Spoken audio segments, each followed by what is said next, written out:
아마 조금 전에 우리가 이 얘기 나눠본 이 여론에 가장 예민하게 반응하는 사람들의 이야기가 되지 않을까 싶습니다. 민심이 조기 대선을 향해 달리고 있죠. 그만큼 대권 잠룡들 역시 하나 둘씩 몸풀기에 나서고 있습니다. 이재명 대표가 압도적인 선두를 차지한 야권에서도 마찬가지입니다. 과연 누가 대선 후보가 될 티켓을 거머쥘 준비를 하고 있을까요? 4선 서울시장으로서 꾸준히 여러 가지 시행착오를 바탕으로 해서 경험을 쌓아온 게 저는 그건 저 개인의 역량이 아닌 일종의 공공재라고 생각합니다. 박근혜 대통령 탄핵 때는 좌파들의 집단 광기로 인해서 국민 전체가 사실상 대안이 없었어요. 문재인이한테 갈 수밖에 없었어요. 근데 이번에는 달라요. 홍준표가 보수의 리더 대통령이 되어야 하는 이유라기보다도 이재명 대표를 다룰 사람은 우리 방에 나밖에 없을 겁니다. 여권은 그야말로 대권 잠룡들이 난무하는 춘추 전국 시대다라고 해도 과언이 아닐 것 같습니다. 가장 뚜렷한 움직임을 보이는 사람이 최근에 지금 오세훈 서울시장이 본격적으로 뜻을 드러내기 시작했고요. 홍준표 대구시장은 대놓고 대선 얘기를 계속 해왔던 인물 가운데 하나입니다. 김문수 노동부 장관은 최근 여론조사가 치솟으면서 좀 얼떨떨하다라는 주변의 이야기도 있었고요. 유승민 전 의원이나 한동훈 전 대표는 언제쯤 좀 나설까요? 자, 지금 이제 이 여러 명의 이제 주자들이 있지 않습니까? 네. 여기서 확실한 이제 구분선이 아마 있을 것 같아요. 그럼 뭐냐면 이제 탄핵 찬성이냐 반대냐. 아하. 그러니까 비상계엄에 대한 또 어떤 입장을 가지느냐에 따라서 좀 달라질 것 같은데 지금 김문수 지금 장관 같은 경우는 탄핵 반대, 그다음에 홍준표 시장도 탄핵 반대. 네. 근데 비상계엄에 대해서도 김문수 장관은 사과하지 않았죠. 근데 국회 본회의장에서 사과 인사하지 않았습니다. 네. 자, 이런 면들이 이제 달라진 거. 나머지 오세훈, 유승민, 한동훈은 비상계엄 반대, 탄핵 반대, 찬성. 요 입장이잖아요. 네. 그러니까 이런 입장에 봤을 때는 이제 지난 2017년 그때 대선을 보시면 당시에도 이제 박근혜 전 대통령 탄핵 이후에 했는데 당시 홍준표 후보 같은 경우는 탄핵 반대. 근데 나머지 유승민, 안철수 등등은 탄핵 찬성. 이렇게 나눠졌습니다. 네. 그러니까 지금 보면 결국은 그때는 당이 일단 달랐어요. 그렇지만 지금은 하나의 당으로서 지금 움직이고 있는 거예요. 그럼 그만큼 이제 그때보다는 분열할 소지가 적다는 의미일 것이고 또 여기서 이제 뭉쳐지는 것은 이재명 대표가 야권의 후보로 나선다는 그 가능성. 네. 그거에 의해서는 이제 반 이재명 전선을 형성할 수 있다는 가능성.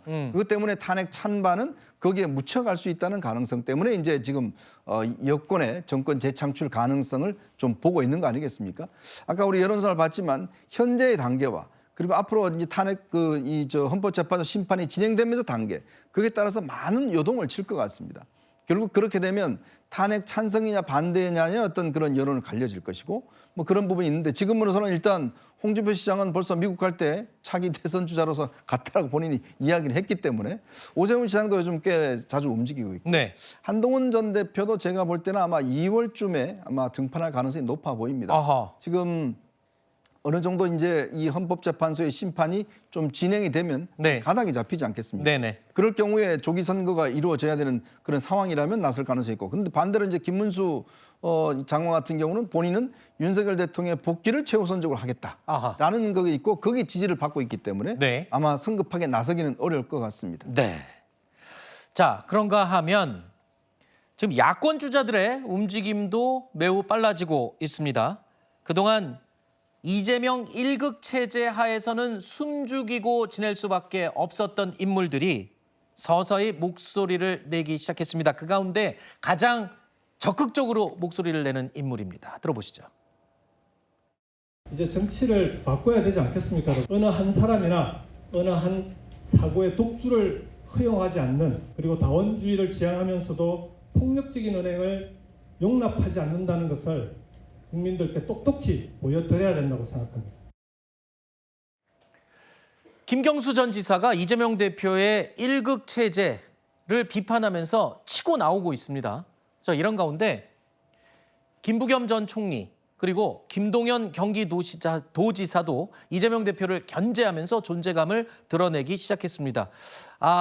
아무리 이재명 대표의 지지율이 정체기에 접어들었다지만 글쎄요. 과연 지금 뛰어드는 이 인물들이 이재명 대표를 뛰어넘을 수 있을지 어떤 분은 너무 늦었다.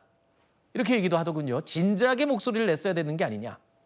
저도 빨리 목소리를 냈으면 좋았겠다는 생각을 합니다만 민주당의 미래는 저분들이 이재명 대표를 뛰어넘을 수 있느냐가 아니라 네. 이재명 대표가 저분들을 품을 수 있느냐에 있는 것 같아요. 그러니까 우리가 앞서 그 여론조사 결과를 봤지만 지금 중도층의 지지는 민주당이 지금 훨씬 앞서고 있지 않았습니까? 네. 그럼에도 불구하고 전체 지지가 좀 비등비등하게 나타나고 있다는 건 뭐냐면 지금 전통적인 진보 지지층, 전통적인 민주당 지지층에서 지금 이재명 대표나 민주당을 향한 지지를 보내주지 않고 있다는 것을 보여주는 것이거든요. 그렇기 때문에 그렇다면은 뭐 김경수 지사를 좋아해서 아니면 김동연 지사를 좋아해서 이런 분들 그래서 민주당을 지지하는 사람들이 여론조사에 지금 응답을 안 하고 있다는 겁니다. 네. 그렇기 때문에 지금 민주당의 지지세를 확장시키기 위해서 이재명 대표가 뭔가 본인의 지지세를 확장시키기 위해서는 이 사람들을 같이 품을 수 있다. 내가 이 사람들과 함께하는 민주당을 만들고 있다는 이미지를 보여줘야 되는 것이거든요. 근데 지금까지 사실 그러지 못했습니다. 왜냐하면은 단일 대우로 뭉쳐서 이재명 대표에 좀 한 목소리를 내면서 윤석열 정권과 싸워야 한다는 목소리에 힘이 실렸기 때문인데 지금 이 정도 상황이 왔고 조기 대선이 사실상 가시화되고 있는 상황이면 저는